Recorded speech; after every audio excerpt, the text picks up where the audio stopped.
Welcome to the Touch MBA Admissions Podcast. Do you need help figuring out which schools to apply to or how to get into the world's top MBA programs? Hey, you're not alone. Join thousands of others on this podcast and on our site, touchmba.com, as they seek the admissions edge. And now, here's your host, Darren Joe.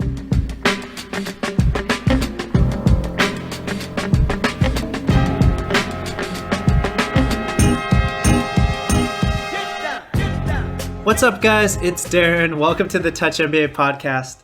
Some of you might not recognize my voice anymore because we haven't recorded a show in a couple months, which is unlike us. But we're definitely back. We'll definitely be recording a lot of shows, continuing the show. Thanks for being patient with us. But yeah, we took the time off to take some time off and to step back and think about what type of content we want to produce on the show. What we want to do with Touch MBA. And we also spend a lot of time refining our free profile feedback so that we can really continue to give you guys just good direction in terms of what schools might fit you best and how you can improve your profile.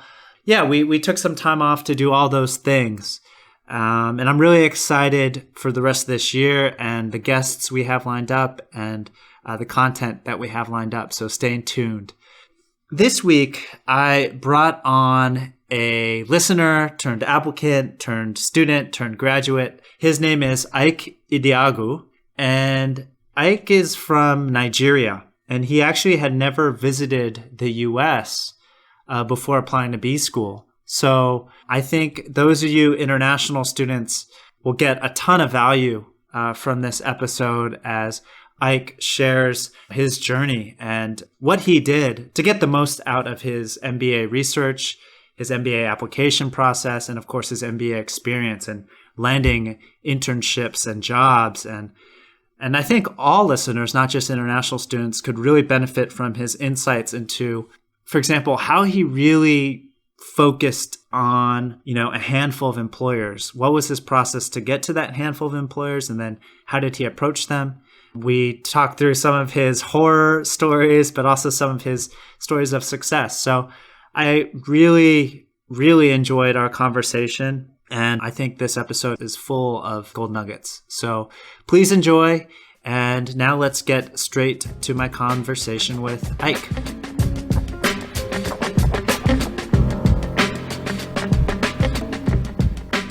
I'm here with an applicant who came to us all the way back in 2016 from Nigeria.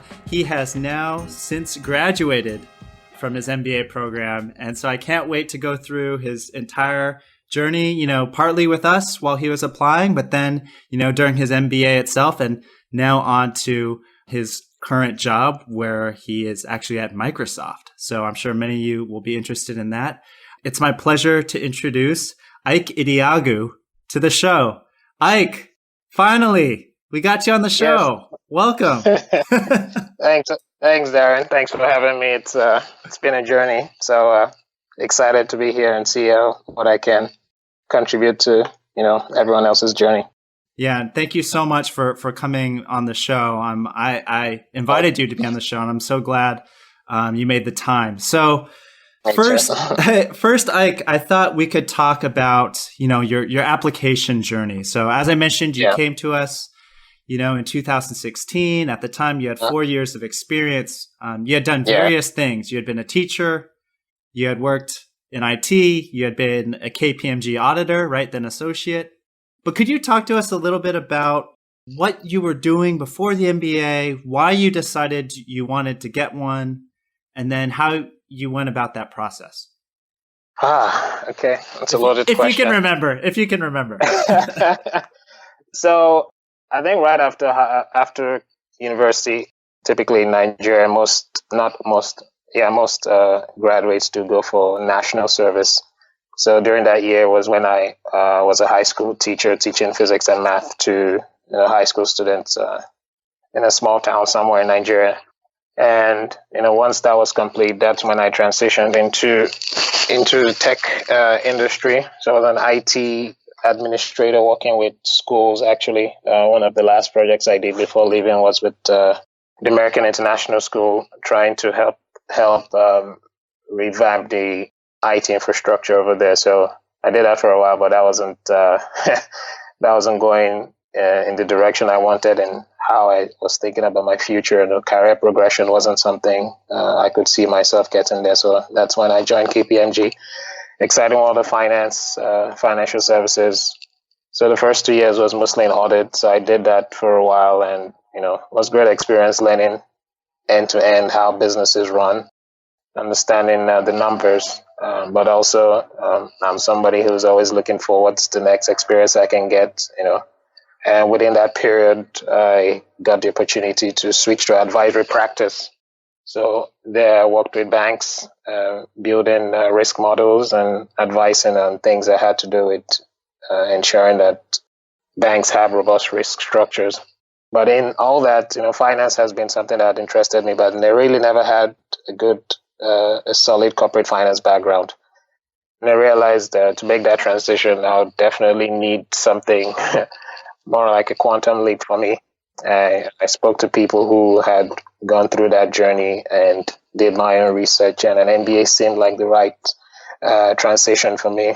And I figured that was the right time to leave, having had close to 4-5 years of experience. So that's why I decided that I was going to get my MBA. Yeah, and it looked like you were really focused. I mean, I know this was 3 years ago, but you were focused on mid-Atlantic schools on the East Coast. So you were looking at places like Duke, Darden, UNC, Georgetown, Johnson. Yeah. How did you decide on your final short list of schools? And yeah. Okay, so I mean, there's a lot of information out there, and it's easy to get really confused about what you want, and also about what's the best fit for you. Mm-hmm. And one of the major factors for me was cost. I had to look at cost. For sure. Yeah. This is not exactly the cheapest thing to pursue. So I looked on the East Coast and what are the top schools I have there specifically for what I want? Because I wasn't looking in general about the rankings. I was looking at general rankings, obviously, but specifically what programs have a great finance, concentration. So that was one of the reasons why I selected those schools. I did reach out to a couple of Nigerians who were in some of those schools just to get a feel of how the programs were through LinkedIn and stuff, mediums like that. So that's how I actually arrived at those at that short list of schools. I mean, had you ever been to the U.S. before you applied? No, I haven't. I mean, I hadn't. Yeah, so that's what's so crazy, right? You're living in Nigeria, you haven't been to the US, but why did you decide on like East Coast as opposed to West Coast? I'm just curious. Or middle of the US. So I think I did a lot of research in terms of, and I do keep up to date with happenings around the world, which is one of the things I think I do well, trying to know things happening. And I do know, not just from my own personal research, but from people over here, that the West Coast is expensive. That is one. Two, I did look at the breakdown of cost of living and tuition, and I checked most of those schools on the West Coast, whether it's Berkeley, whether it's living in Seattle, if I was to come to Foster School of Business in Washington. So all those things factored into it for me. But outside of that, I think I zeroed in on I wouldn't say I had it all figured out, because typically what you do is look at what others have done. And I looked at the profile of people who had similar profiles to me, and I looked at, these people have actually gone here. These people have gone here. So there must be something that will be a commonality for me. So I took a deeper look into those programs, and I did see that, those are strong programs. Because most of the information we have back home is, if you don't go to the top 3 schools, Harvard, Stanford, Pennsylvania, Wharton, your MBA journey is not valid. But apparently in the US, there are a lot of top schools that many people will not have heard about until they do that research. That will still give you the same opportunities as the top schools. So I would say I did do my research and ask a lot of questions from people, and I reached out on LinkedIn a lot of cold connection requests, and asked a lot of questions. And yeah, I think Nigerians in those schools also helped in ensuring that I got some good information about the programs. Yeah, I mean, I'm curious what types of questions you found helpful when you were, approaching fellow countrymen or, other people who were, going to these schools. Yeah, so I mean, the main reason why, well, I'll speak for myself. The main reason why I would want to pursue an MBA then was, after the program, get a job. For sure. That's ultimate for everyone. We might have all these stories of, going back to help our countries, but indeed, you do want to make some money. And if you had loans or stuff like that, you definitely want to pay those back. So, I mean, the first question was, how is the recruiting process on campus? What are the kinds of information? What's the kind of support you get from career services? What are typical companies that come? Like, what's the typical career path for international students? And I think around that time there was a lot of concern about the political, Oh yeah, political system in the U.S. There was uncertainty about specific things, and that did drive a lot of my questions because I wasn't sure if coming here would have been a good idea with all the rhetoric that would be all over the place. But outside of that, I think the most important thing on my mind was, can we get a job? I'm not saying give me a guarantee, but are those processes in place that I would do my own, hard work, and I should be able to get something out of it? So I think that was the first thing. Because looking at most of those programs, I mean, the quality of teaching is basically the same, standard, high quality. So the differentiating factor is now, what are the nuances to helping an international student recruit? So that's what was. Those are some of the questions I zeroed in on. Yes, and did you find anything in particular with University of North Carolina Kenan-Flagler, where you ended up going, that really drew you to that school? Definitely. One was, most people had not heard about it back home in Nigeria. That was one, because I think during the process I began to understand the way admission officers review, or how schools review applications. They review applications with people from the same region as you are. Correct me if I'm wrong. People with the same industry, people with the same nationality or group. That's how they typically look at applications. But specifically, since I wanted to go into finance, Kenan-Flagler has something they call a financial leadership development program, which is like a structured program for those seeking career in finance. So you go through all the financial modeling classes. We do have a trainer from Train the Street, which is actually one of the leading training schools for Wall Street firms. And I saw that as an opportunity to actually build those hard skills in a structured environment. And I did look at the profiles of many of the finance professors, and many of them were from top schools, and I had taught in other top schools also. So I think I looked at those two factors.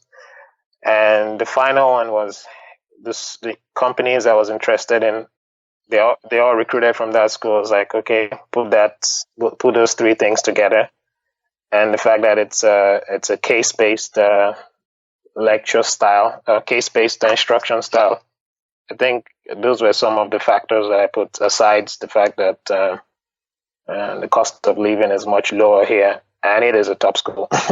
So it's a myriad of factors, but those are some of the key ones that drove my decision to want to come here.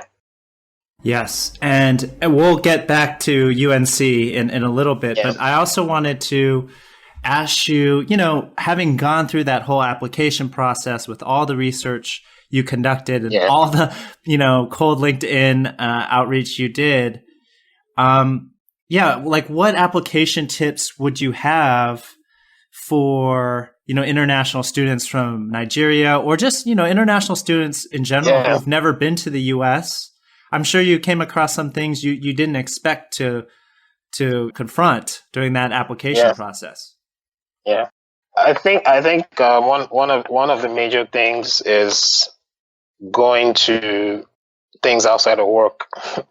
Many international students, like myself, we all focused on going to work and doing all this things to earn money. But outside of work, like what are you really passionate about? What are the things you do that is outside of work? Do you like drawing? What are your hobbies? Many of those little things actually becomes a stumbling block when you try to write your applications. Like, okay, what are you passionate about outside of work? And I think that was a lot of reflection for me, because when I picked up my application forms, I was like, okay, I need to write Yeah.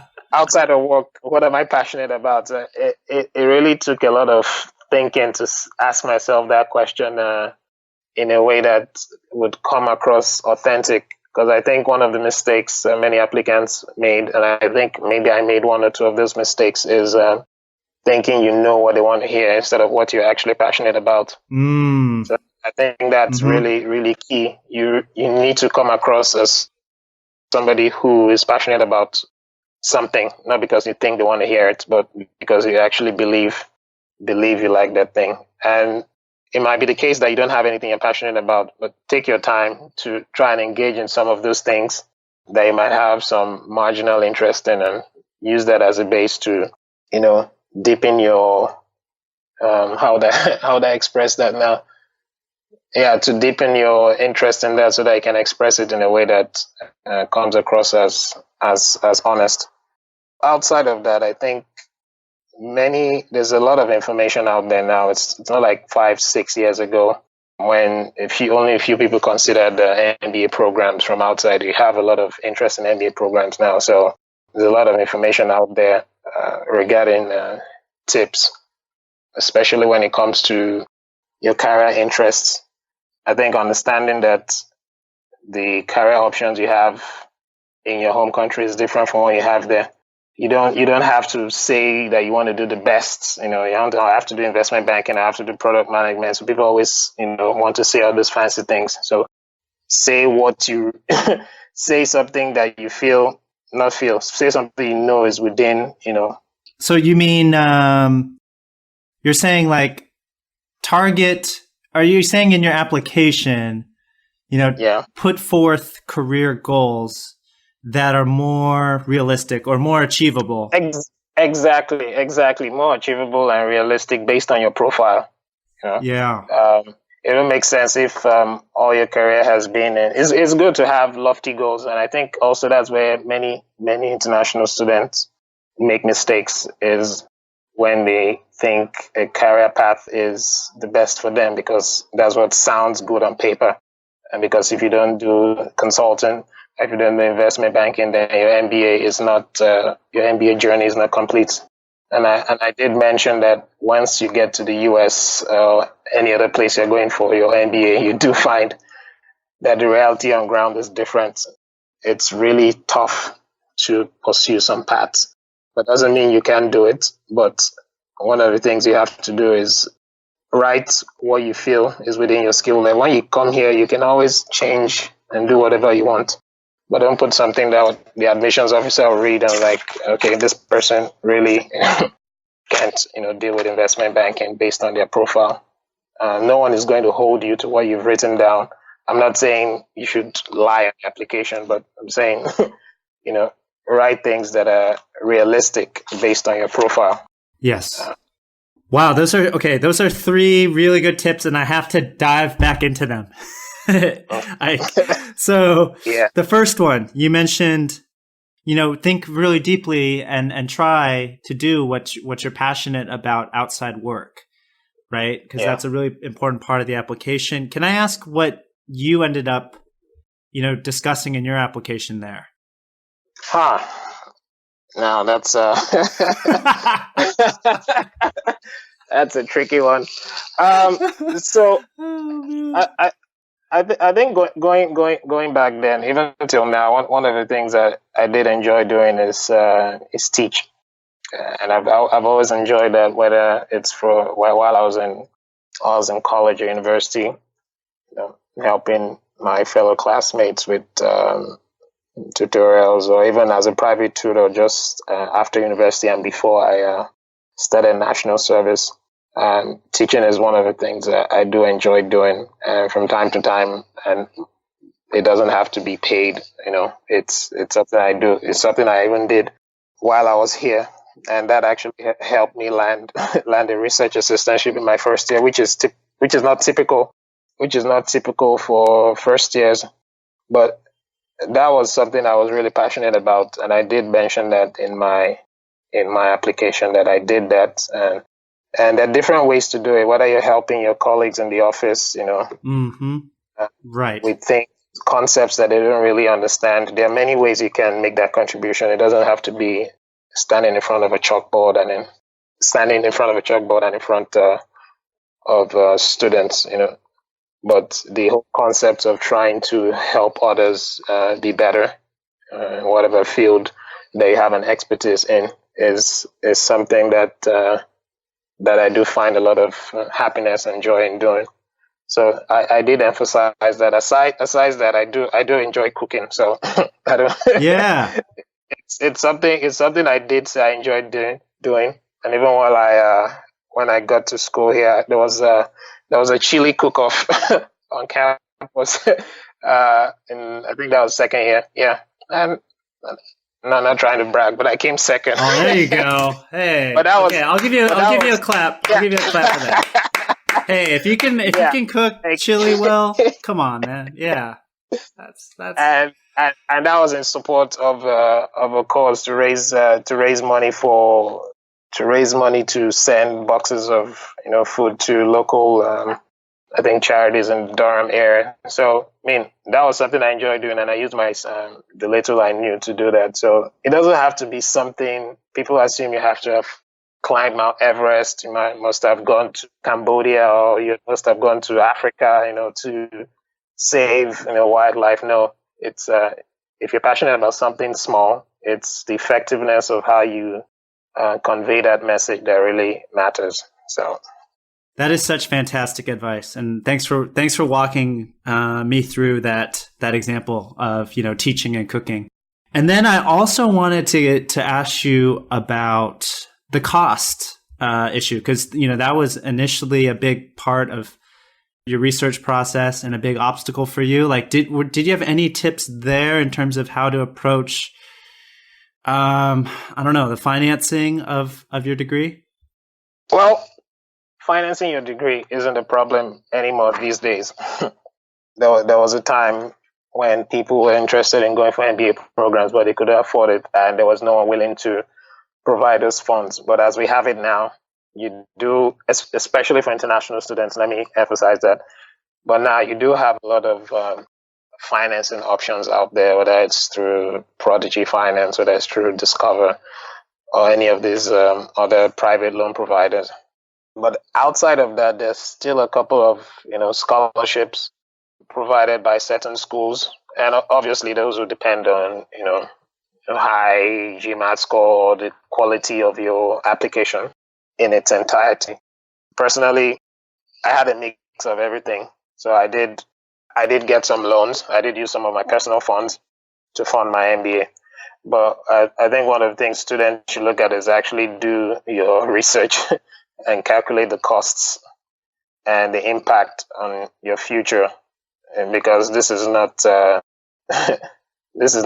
something very easy. The people who are still held back by the amount of money they've borrowed to go to this business school, whatever fancy business school they must have gone to.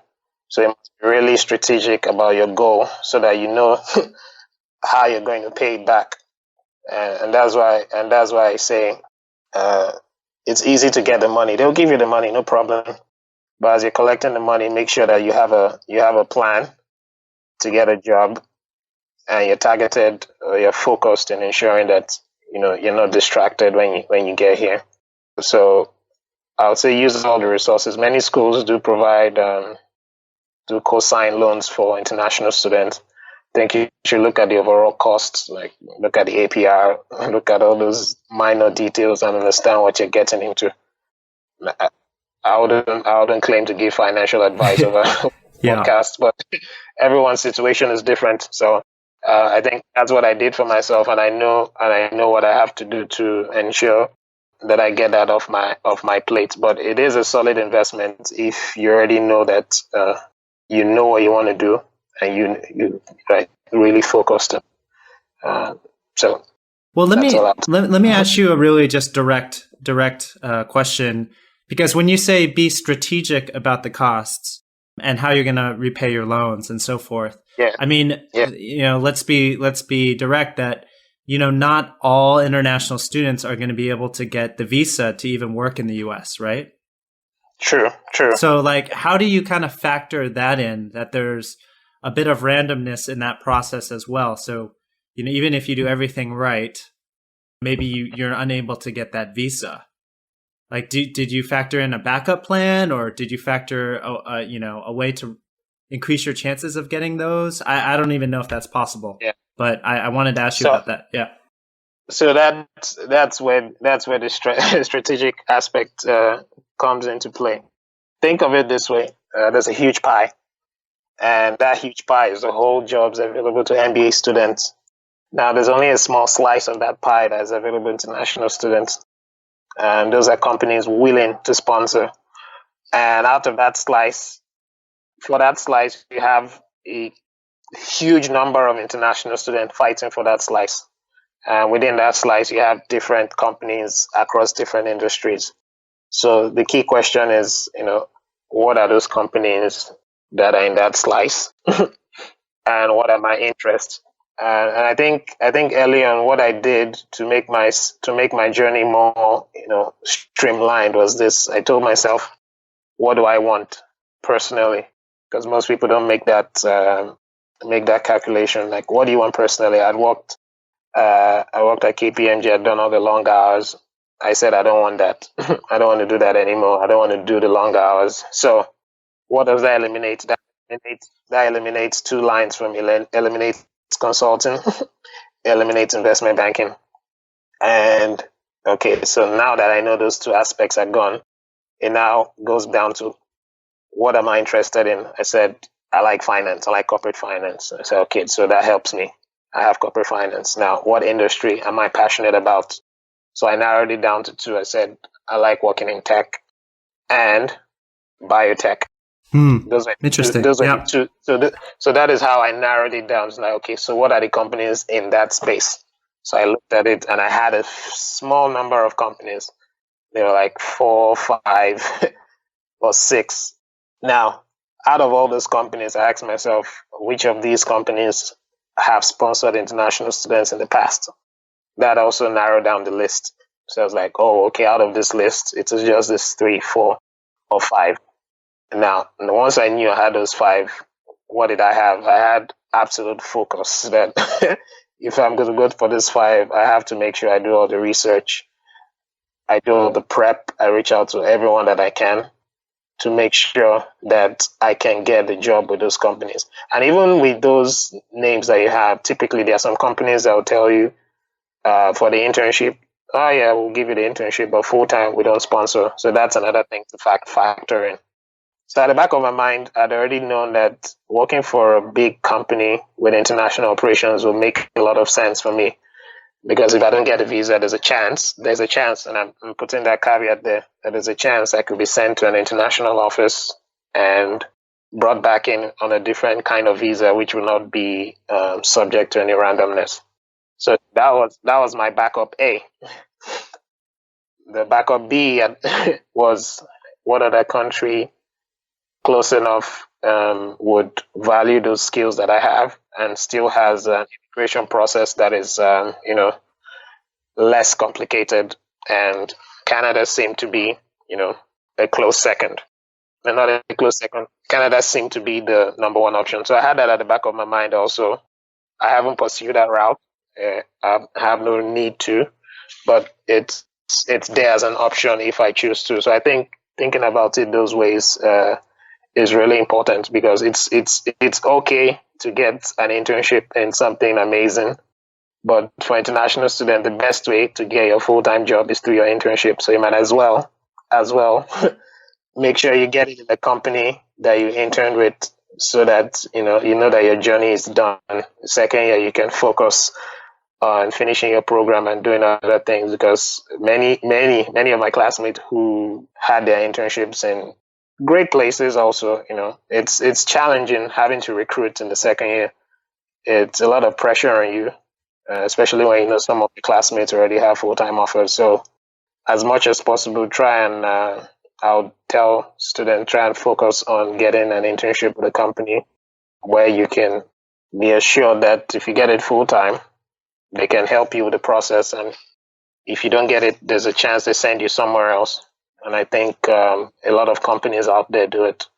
Not many, but there are some out there. So your choices are really defined, I wouldn't say exclusively, are really defined by those external factors. So that is such great advice. I just love how you broke that down so systematically, from big to small. So you know exactly what companies to target. Gosh, that is really good stuff.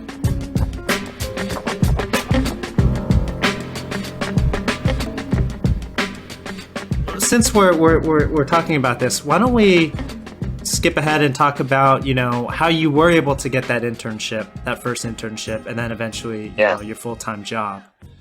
So yeah, could you just tell our audience what you ended up doing for your internship, and how did that go, and what you're doing now?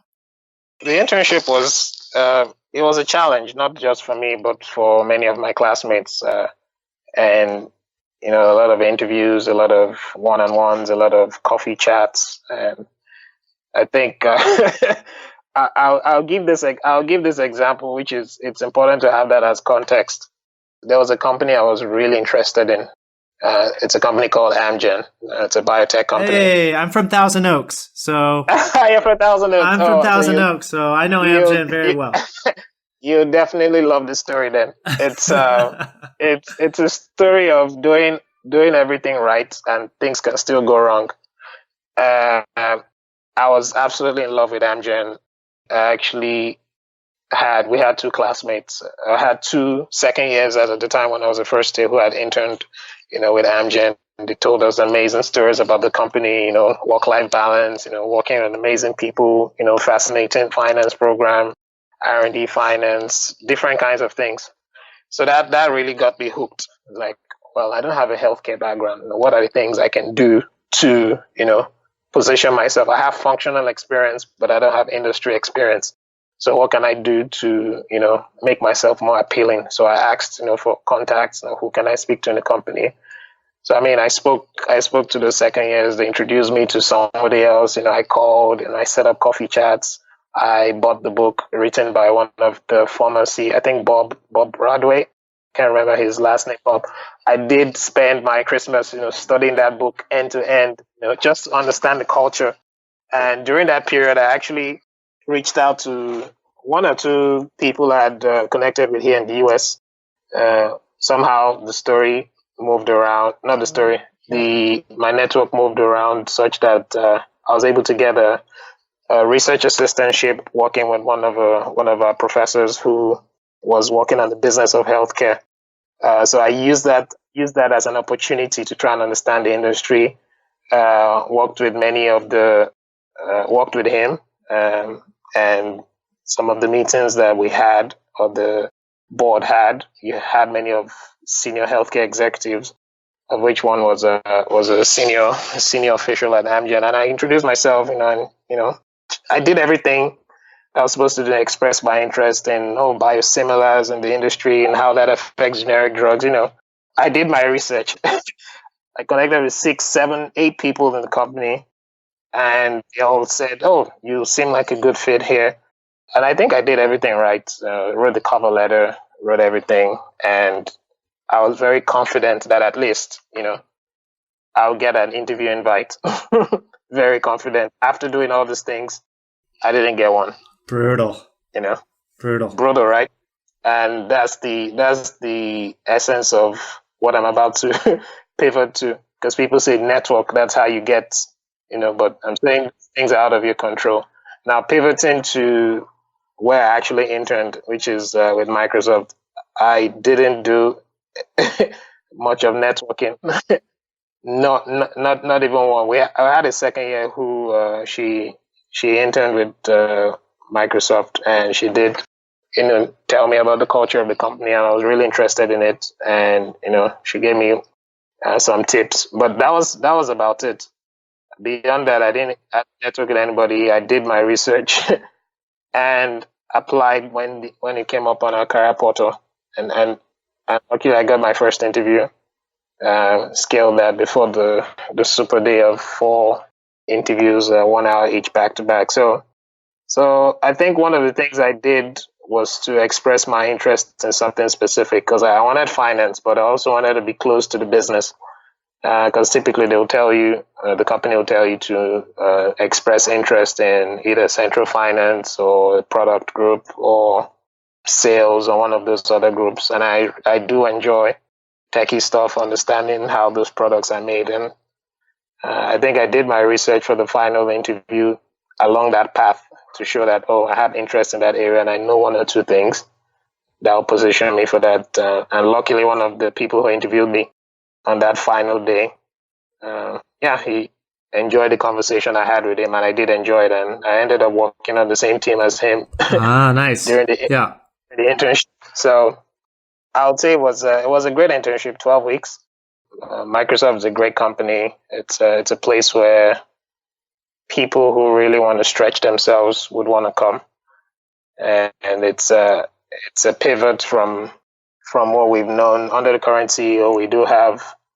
And I'm speaking on my personal. I'm not speaking of in any official capacity here. Yes. This is based on my personal experience, and it's a company that has really evolved in the way it ensures that its employees work very collaboratively and move away from that culture where people focused on their own individual performance, but more looking at people who can learn, people who can adapt.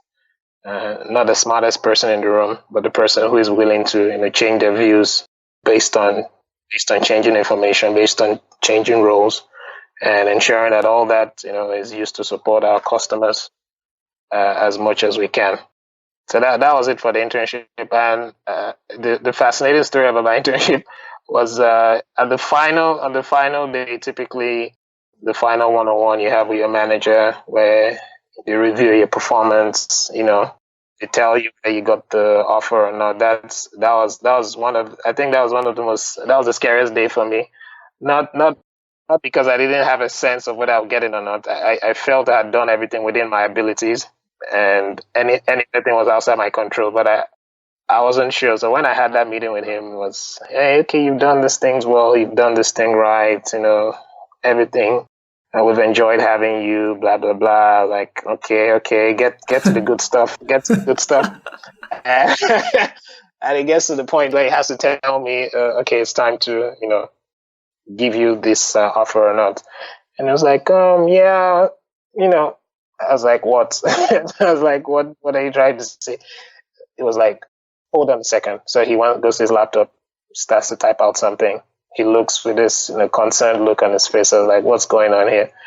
It was like, I was like, is it something relating to my performance? I said, no, you've done great. You're a great fit for the company. Everything you've done. I said, do I have the offer? He was like, I was like, okay.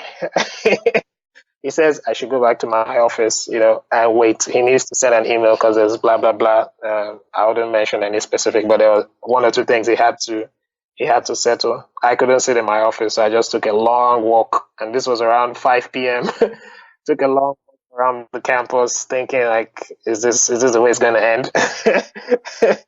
And I get back to my office. I get back to my manager's office. He's not there. He's packed up his bags. You're kidding me. This is like the worst episode of American Idol or like The Voice ever, where they just, all right, the final person is, and they just leave you hanging for like 2 weeks. That's what it sounds like.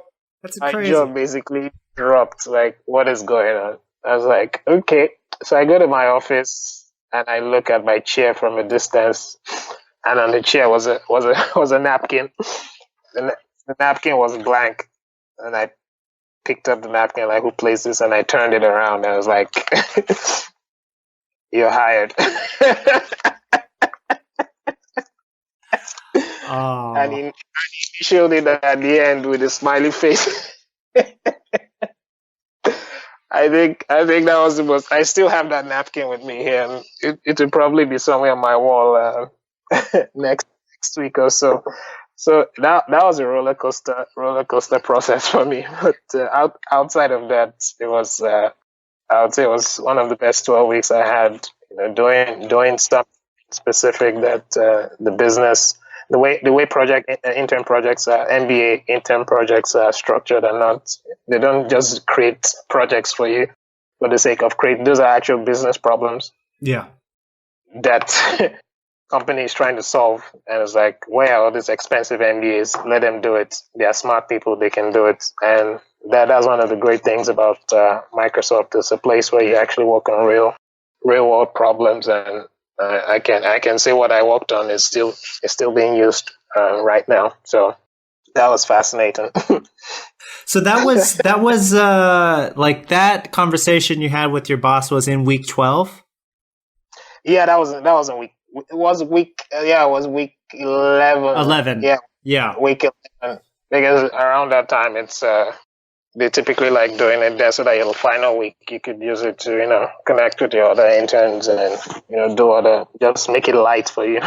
Yeah, I mean, well, that was my other question. Are there a bunch of other MBA interns there too? Yeah. It's typically a big MBA class that cuts across different functions: finance, marketing, strategy, program management. So it's typically a huge class. But if you want to look at the intern class in general, is a huge number, including the undergrads. I think upwards of 2,000. Oh my goodness. 500, 2,500. You don't understand the scale until because we do have what we call the intern signature event, where a great performer comes to perform for us. Pitbull was our performer. Yeah, Pitbull was a performer just by Lake Union, and that was really awesome because we had people with their boats just stand trying to get a glimpse of Pitbull, and so that gives you a scale of how big the intern class is and the company and the kind of things the company does to attract talent. So for sure. Well, we'll definitely put some Pitbull on the podcast, but because that would just be hilarious. So that will happen. But how many? Like, can I ask how many of those MBA interns actually get full-time offers? Like, is there a set percentage, like 50% or 25% or something? Well, I wouldn't speak to percentages because I don't have those numbers. But what I would say is this. Microsoft, and this is me speaking again in an unofficial capacity. Yes. I'll make that very clear too at the beginning of the show. So don't worry about that. Yeah. And typically Microsoft does a lot to ensure that its interview process is rigorous, and any of those interns are people the company typically intend to keep. So I don't think there's a quota somewhere saying we only need 10 people. No, if they're hiring you, then they really want you. I mean, if you look at what Microsoft does to attract interns with all the intern events and all the perks and all this stuff that they do to ensure that interns have a great summer, you definitely know they want you to stay. So the question now is, are you going to be a great fit for the company? Are you like technically sound in what you've been doing during the summer? So there are many factors that might not make you get a full-time offer, but I would say it's yours for you to lose, not to gain. Yes, got it. No, that's crystal clear. And I mean, looking back on that internship and job journey, were there any like resources that you would recommend to listeners that would really help them out? Yeah. Well, would that be specific to the application process? Well, let me speak to that then. I think one of the first places to start is the company website. Sounds obvious, but yeah, maybe. It sounds obvious, but a lot of people skip the company website. It's like, yeah, it's a great company, but I don't want to look at a website. Let me just randomly look for third party information. Exactly. I think the website is a good way to understand what the business does, understand what the culture is about from the outside, obviously. Understand what the core values of the company are, the mission statement. Those basic things will give you a sense of what the company is about, and the different roles there would definitely also let you know the kinds of things that might be there for you. So I do start with a company website. That is where I typically start. And from the company website, the next place I go to is the blogs, the blog for the company.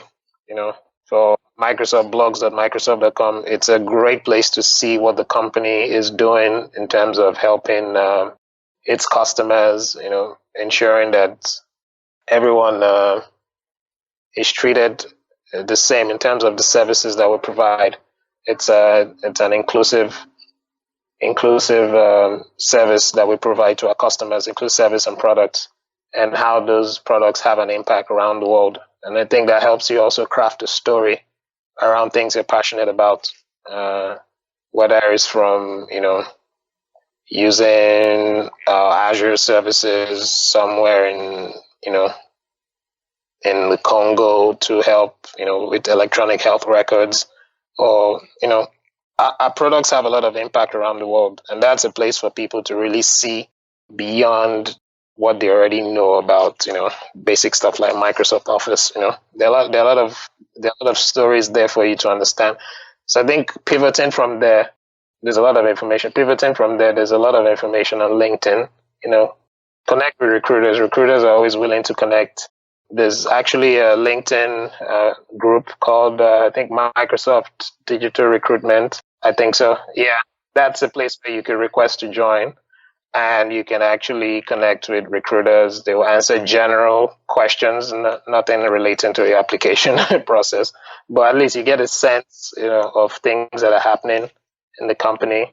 And I think those are basic places to start, just to get a general sense. Specifically about your interview process, I think speaking to current employees does help. It gives you a sense of the culture. It gives you a sense of their journey. It gives you a sense of the kind of roles that you have there. Look at your skill set and see which one is the best fit for you. So they might sound trivial, but those are really, really core. Once you've done those basic ones, then you can dive deep into reading things like the Wall Street Journal, or going to Seeking Alpha to look at specific financial information, how the company is doing in its products, depending on the group you're interested in. So those are places, blogs, the company website. Talk to current employees, reach out on LinkedIn. I mean, not everyone will respond to you, but one or two will respond to you. And use that as an opportunity to genuinely ask questions that would make you seem informed. That's why I mentioned all those other things first before reaching out to people. Right. Yes. And I mean, that's such an interesting point, because when you're reaching out to current employees through LinkedIn and, you're applying for a job, what is it, aside from being well informed, aside from being, a potential asset to the company, right, to the group, what incentive is there for that person on the other side to talk to you? I mean, I'm just trying to just be real about it, right? I mean, some people probably want to help, obviously, sure. But yeah, I'm wondering if you had any ideas there. How could you also provide those people value, right? So I think the first aspect to this, which makes it a lot easier, is to find people you have commonalities with. Yes. Find alumni of your school that are in those companies. That would be a great place to start. Alumni, to filter down to alumni of your company, and typically filter down to people who recently joined the company. They're more enthusiastic and more willing because they just recently went through the process. And filtering down, you can filter down to people who are just like you, who came from their home country to the US or to any other country where you're doing your MBA. They went through that process, they understand, and many of them do want to help. Those are the layers you can peel to get fresh information, and that's the incentive. The incentive is, hey, I've gone through that process, I understand, I'm going to help you as much as I can. And you can also boil down to nationality, like, oh, we're from the same place, but don't use that as a basis to assume or infer that they owe you something because you're from the same country. You still have to maintain the same level of professionalism that you would use to interact with somebody from any other place. And I think that's how I pursued that personally. I looked for people who went through the same journey, because I think that's another place where people make mistakes, is looking at the overall, looking at overall metrics instead of zeroing in into the specific one that relates to you. Everyone might have 10 people from that school might have gone to company A, but maybe only one, has that profile the same as you, that had the same kind of challenges as an international student coming here and interviewing. And so you have to really know each person's journey before you generally summarize, oh, Mr. A got a job here, that means, it's generally available to everyone. So I think that's the incentive for those people. They understand the journey, they want to help.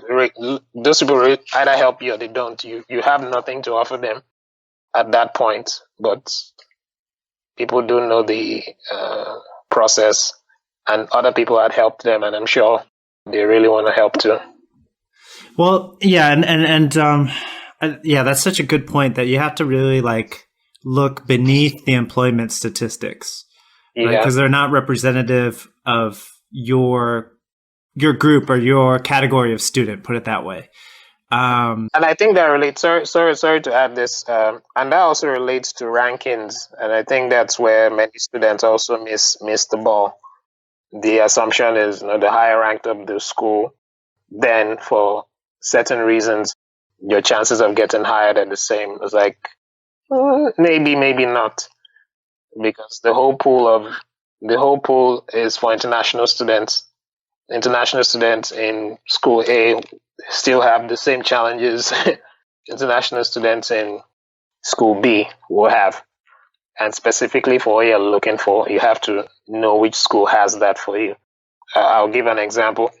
The Kenan-Flagler program has one of the best, if not the best, real estate programs, But if you want to look at the overall ranking, that might not be so obvious, but you need to drill down to, specifics for the particular concentration that you're going to. Our healthcare program is solid. Our finance program is solid. Our real estate program is solid. Now, someone who really wants to go to real estate, do real estate, will definitely will be well informed to say, hey, I'm going here because the program is strong in that area. And companies that recruit real estate professionals do recruit from that school. So I think it's important to peel back the layers and understand what's behind all those numbers, and don't just focus on overall metrics. No, I love that. And you could use your same kind of 5 peeling layers that you use for companies for schools too, right? The school website, the school blog. True. The school blog. Yeah, school students. Yeah, students on LinkedIn. So that, yeah. And actually, before the call, you mentioned something really interesting. You said that, international students need to be really aware of the importance of soft skills in the recruiting process. Could you expound on that a little bit? Tell our audience, because you were once part of our audience, right? What do they need to know? What do they need to know about this part? I think number one, try and expand the kind of people. And when I mean kind of people, try and interact with people that don't have the same background as you are. It's a safe thing to do when you come to a school, to look for people that are like you, speak the same language, and you try and move in that cluster. But what you're doing is just segregating yourself from reality, which is you're in a place where the culture is more aligned to people who have been there all their life or most of their life. So you need to understand how things are differently Many international students come with a lot of hard skills, and many companies respect us for that. That many of us are talented, many of us are, well accomplished where we're coming from.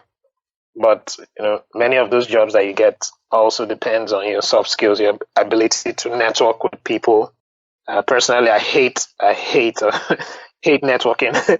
It feels very insincere, and that's why I emphasize the importance of building genuine relationships that are job based. Don't approach the networking thing from, oh, this person didn't provide me a job. The person can see through that. And I think one of the things I did was to try and find commonalities with those people outside of jobs. Does this person like the same team that I like? Does this person like the same sport that I like? And try and interact on that level. Obviously, when you're reaching out to alumni, you don't know these people. Obviously, it will come from either career services or other student who might have introduced you. That is known. They know that you're calling. They know that you're interacting with them because they're interested in the company. So from that front, you need to at least done some research, on the company. But at the same time, you need to know how to talk about basic stuff. How's the weather? How's the work? All those things that seem trivial are basically how those are the icebreakers they use to reach people and get them to do what you want them to do. I'm not saying being manipulative, but why humans, we gravitate towards likable people. And no matter how skilled you are, if you don't come across as likable, it's a problem. But also, don't be a different person. I think also that's the aspect where you think you have to sound a certain way, or you have to know everything about American football to interact. And that was one of the things that I was told. Like, you have to know American football if you want to go in this. Like, okay, I'm standing around the circle, and everyone is like, the Steelers play today. I was like, okay, I know nothing about the Steelers, but here, this is what I know. I know about soccer. You guys play soccer.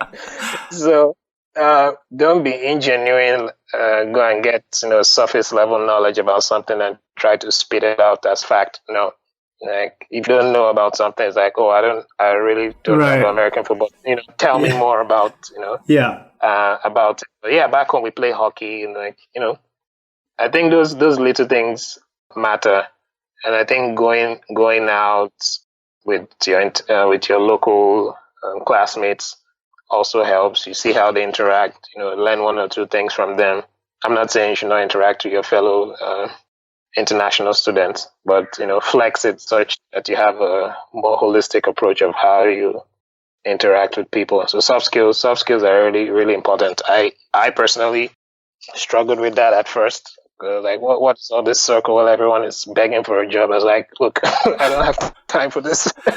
I'm skilled. I'm skilled. I can get this job. I was like, look, it's less about that. They know you can do it, but if is it called the airport test or something? The airport test, yeah. Exactly. Can I interact with this person and talk about other things, aside work, So find something you're interested in and use that as a base to form interactions with people, and don't be someone else. Be yourself, but be open to exploring what's out there, and you become better at interacting with people. So yeah, I think that's basic stuff. But I it's like learning process. Yeah, for sure. And yeah, I think the airport test is something like you're waiting for your flight to leave, and then you see your colleague like walking down the aisle to like sit next to you, and you're either thinking one of two things. Like, one, oh my God, please don't like sit next to me right now. Or you're, genuinely excited to have that person, you don't want that sound of crickets in the background. Like, you see, like, how you doing? It's like, okay, crickets. What else? It's okay, like, good. Yeah. It's an awkward situation. Yeah. Yeah. No, those are such great like on the ground tips.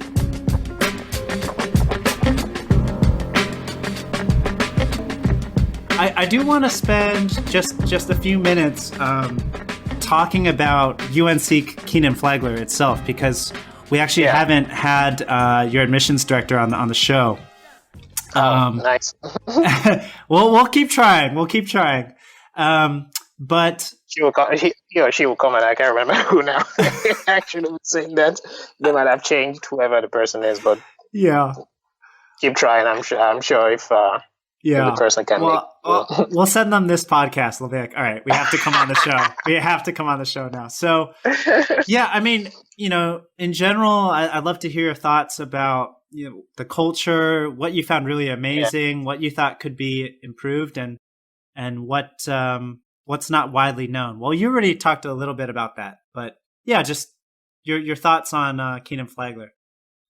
Kenan-Flagler is a great school. That's one thing I would say. And I think there's not a lot of information. There's a lot of information out there, but I don't think a lot of people do that research to actually understand the school. One of the things I was really fascinated about when I first got on campus was and this is not a marketing campaign for the school. It's actually things I experienced. We do have a collaborative culture here, and trying to de-emphasize the individual's performance and try and focus on group performance was one of the things I found fascinating, because most places, most people from where they've come from, everything has been what's your individual, focuses on the individual, not the group. And here, one of the things they do to ensure that is put students and break students up into cohorts, or what we call legacies.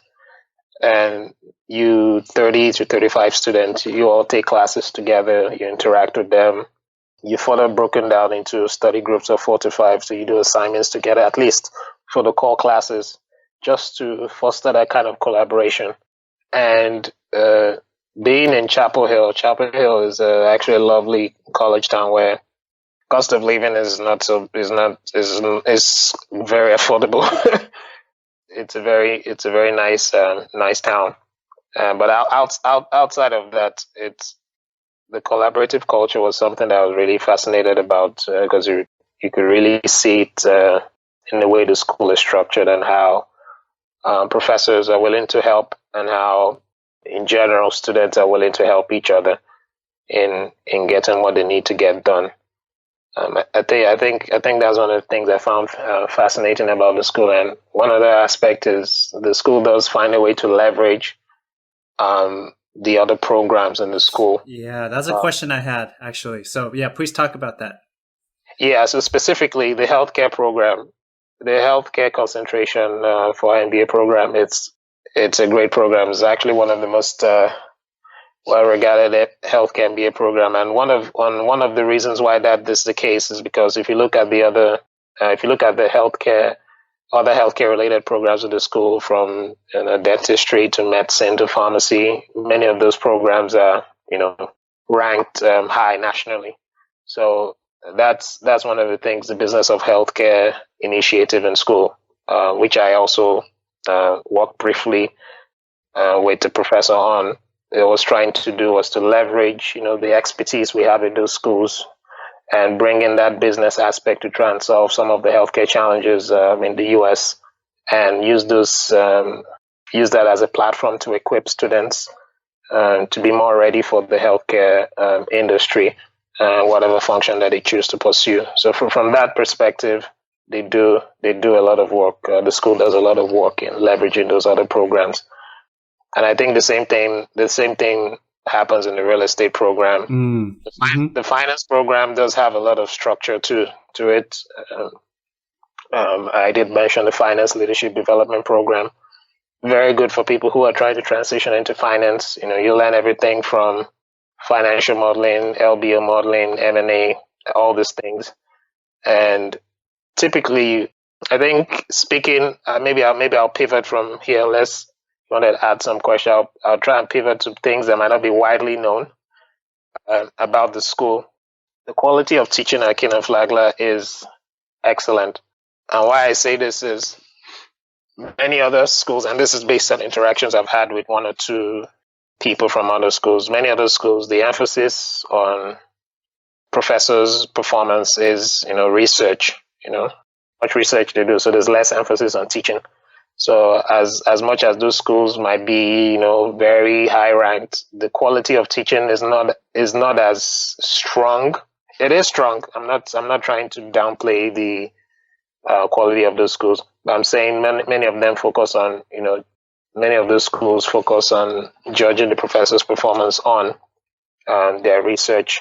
But at Kenan-Flagler, it's both your teaching and your research, and that's why a lot of the classes that you take, even till now, there's some classes I still go back to and check my notes, because that's how good and that's how structured it is. And the fact many of them worked in the industry before coming in to teach also helps. So you're not just listening to professors who, have just been academic all their life. You actually have people who've worked in industry.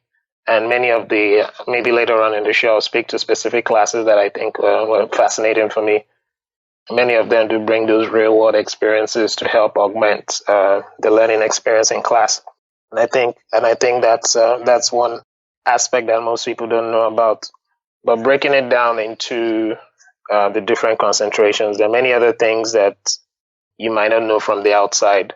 And one of those things is what we call the STAR program. STAR program, which is student teams achieving results.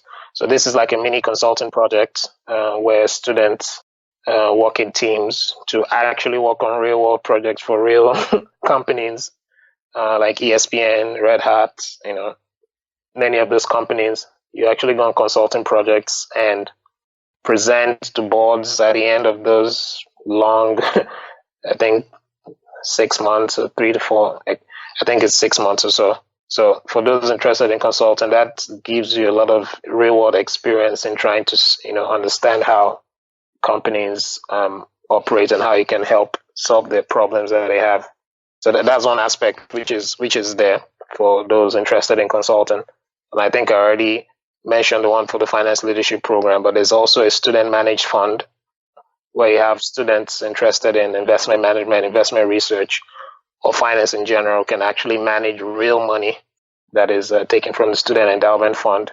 You manage and trade with that money and get real experience in the equity markets. So I think that's another aspect many students who are interested in finance want to get a real world experience in managing funds would enjoy, because we have a capital markets lab where you could do all that.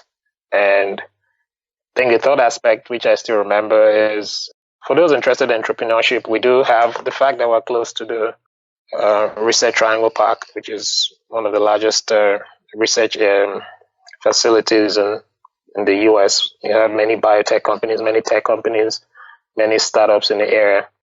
Leveraging what we have on campus, there's something called the Adams Apprenticeship, which gives experience in entrepreneurial programs.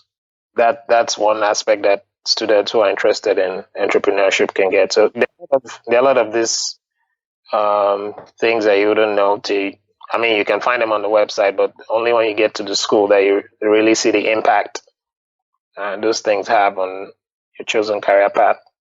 Yeah, and do you guys interact much with like the EMBA and online MBA cohorts? Yeah, perfect. So that's one of the things the dean is doing, which is really great. Trying to blur the line between full-time, online, EMBA.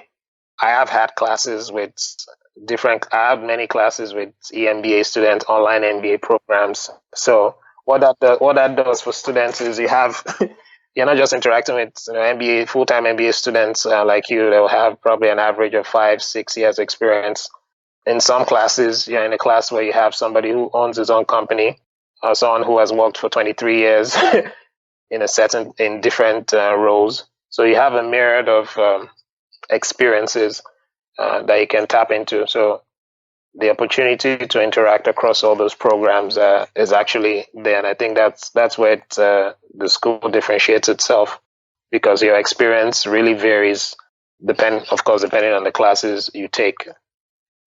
So from that perspective, there's a lot of There's a lot of events where we actually interact with the EMBA students, interact with the online MBA students, and that actually expands your network in terms of looking at alumni events or opportunities that you might have in certain companies. Yeah, and one last question about your experience. You've mentioned numerous times that you worked as a research assistant, right, for the Business of Healthcare Advisory Board. How long was that research assistant post, and do many international students pursue those, or is that quite rare? So this is one of it's a one-off thing, and it's based on a personal.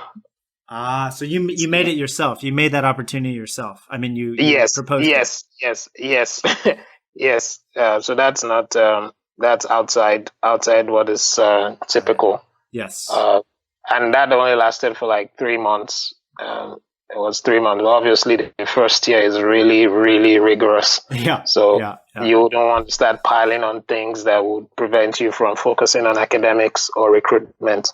So I was able to do it for that short period of time, and it was, I would say it's an anomaly. Okay. Yeah, I mean, it sounds like it was still a valuable experience, even though you weren't able to, land that interview with Amgen, which is unreal. That sucked. That's their loss. Exactly. I love that. That's their loss. So, Ike, this has been such a great discussion. I'm sure people will love it. We'll get a lot of value. I just wanted to give you the stage one last time. If, there's any last tips you wanted to give about making the most out of your MBA experience, or just anything else you wanted to say? Well, I'll just say do your research. Reach out to current students and look for people who have kind of the same background as you are to understand their journey, because that would probably be closer to what you would expect. I think that's a good thing to do.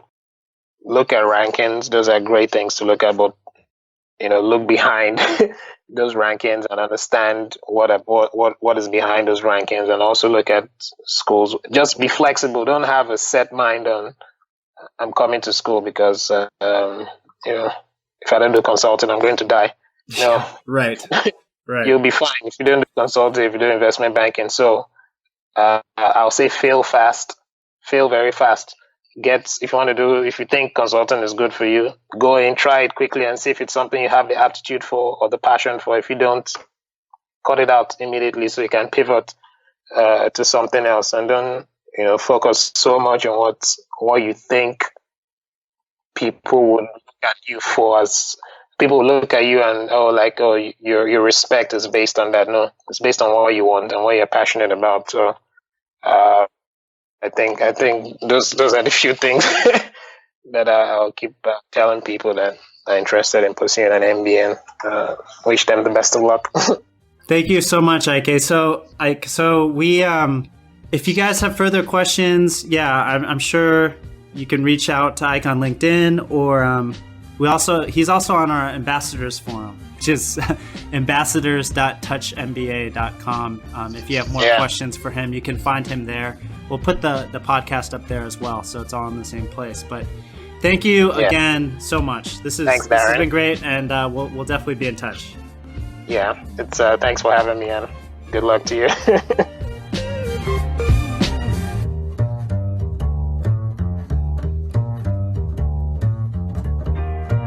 Thanks for listening to the Touch MBA podcast. Don't be shy. We have a mailing list.